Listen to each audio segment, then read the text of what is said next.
So I'm now going to talk about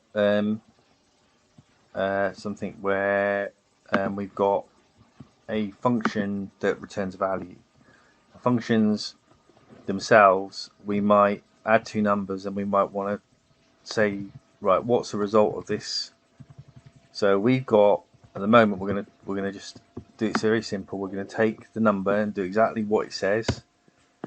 We're going to add the numbers 1 and 2 together as they come in, and we're going to print the total. But what we want to do this time is, rather than print the total in here, or we'll print the total and we'll say the total is that, and we'll say total, or we'll say total in the function, because that variable, or when we've actually worked this out, this variable x, we're seeing the value of number 1 plus number 2. But what I want to do is I want to actually say, right, this actually returns the value x, right? So when I return value x and call this add two numbers, so I'm now going to just chop out this, and I'm going to say I've got another variable down here, and let's call it copy of x. We'll call it copy of x, because that's what it is. So what we're doing is, now we're saying, right, we're going to call add two numbers, we're going to pass in 3 and 4. So it'll come in here, it'll take numbers 3 and 4, it'll add them together because it evaluates this side of the equals first. 3 plus 4 is 7, it assigns it to the x, prints it out within this function here, and then returns the value. So this return is basically a way of saying, right, when I call this add two numbers, I want it to actually give me a value back. So when I say add two numbers, wherever that works out as, I want to assign it to this value here, this variable here. So then if I then print the value, or print copy of x, and then print the value out, so we have to use string copy of x. What we can do in IntelliJ, you can just literally get it to fill things in for you, which is a bit of a cheat, but anyway. So what we're doing is we're printing a copy of x.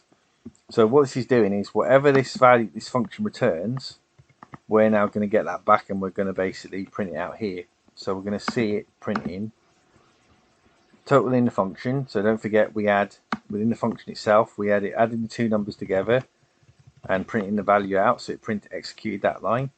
Then it returns the value, whatever that x value is, which is, we know it's 7. It'll return it from within here, and then this will assign it to this variable. So we've got two variables now. We've got a variable that's being used within the function, which is that x variable, and we've got a copy of x variable, which is used within this main function. That's copy of x. They're different variables though. So we couldn't print in here. We couldn't print the value of x. We couldn't print x in here. Won't work because, and you'll see it won't work because we've got an error on that line, unresolved reference x. So that's because we've got no variable in here called x. So x only lives, if you like, as a variable. It only is alive, or Python only knows about it within where it's declared. So if we say x equals here like that, Python only knows about it within this function. So this function wouldn't know anything about, sorry, let's say, this is probably better to call this y, for instance, and then print y. So it's a bad thing calling, so it's, when you're dealing with functions, it's always a good idea within each function to name your variables differently. So in other words, I've got a y in this function, I've got an x in this function, so you don't get confused. It's more like so you don't get confused. So what I'm doing is I'm returning the x value here, but if I was to try and print x out here within this function, again we get an error because this function doesn't know anything about x because we haven't declared it. So only way you declare it does that function know about it. So that function only knows about it there because it's declared. In the same way, if I get rid of that x there, because if I was to try and print y here, print y, then again it doesn't know about y because y is declared in this function. So these functions, they can't share variables. But one thing you can do is, like I just said, is you can take a copy of what the variable is within that function, and you can return it out of that function so that it can be used by another function. And that's where you're returning functions. Now you can returning variables from functions. Now what you can do also is I could declare two functions in here, and actually I've already got a number 1 and a number 2. So what I want to do is I want to return x, and I also want to return number 1 and number 2. So I can also return multiple variables, and then when I come to assign these things, I say copy of x, comma, copy of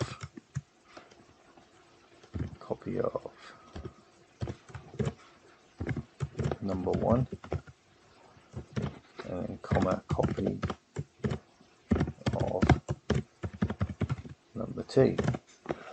I can do something like that, and that'll actually work. That actually works if I run it.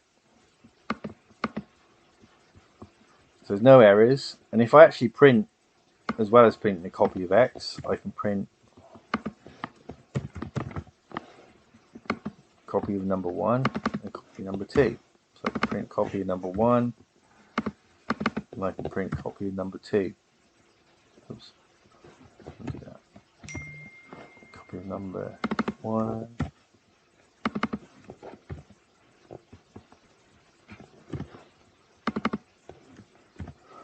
This is just to show that basically you can return more than one value if you want to from within a function. But generally, you don't need to think like that. Generally, you just return a single value, and that's normally the way we want to keep things, really. But it's just a way of just showing you that it's possible to do it. So